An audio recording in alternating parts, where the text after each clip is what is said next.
New reporting from the Texas Tribune shows poisonings involving the plant-based substitute kratom are on the rise here in Texas. Yeah, synthetic kratom is already banned in Texas, but reporters found the law is not being enforced. Joining us to talk more about his report is Texas Tribune mental health reporter Stephen Simpson. Stephen, thank you so much for being with us. Thank you for having me. You know, first, walk us through how you started to investigate this particular story. Well, it all started, I was covering the THC debates here at the state capitol, and I kind of noticed that a lot of lawmakers were holding what was known as kratom, not hemp. And so I started doing my research into what this is, and that's when I discovered this tropical tree plant that has been used to treat chronic pain, mental illness, and more recently opioid withdrawals for the past century. But however, recently it's become very dangerous, and people in the kratom industry is saying it's because of a synthetic chemical known as 7-OH. They compare it to sort of what the poppy plant is to heroin.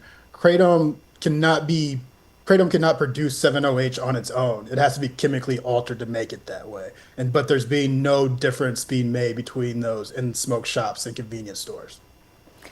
There was some legislation, though, right? There was. Kratom. And how has Texas tried to regulate it, if at all?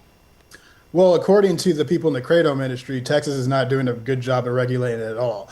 A lot of the products are being sold under the guise of kratom, and the problem is 7-OH is very, very addictive.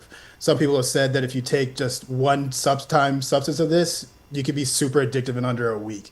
And so without that difference being made and enforced, is bringing a bad light on all the kratom industry. Is it difficult, though, to tell the difference, right, between the synthetic and the actual natural stuff? Yes, just because of the way it's being labeled right now, and they both kind of give similar effects. The issue is that 7-OH is so extreme that if you're not prepared for it, you can have immediate health problems. Now, we know that lawmakers have been talking about how these sort of substances can be, I guess, available to younger people. Is kratom really openly available to young people? It can be if it's available in smoke shops and stuff, but we found the demographic that this is affecting the most is college-age males and the working class male age from 20 to about 40 years old. What's being said is a lot of people are going into some of these gas stations, grabbing what they think is an energy drink, but it's actually kratom or 7-OH.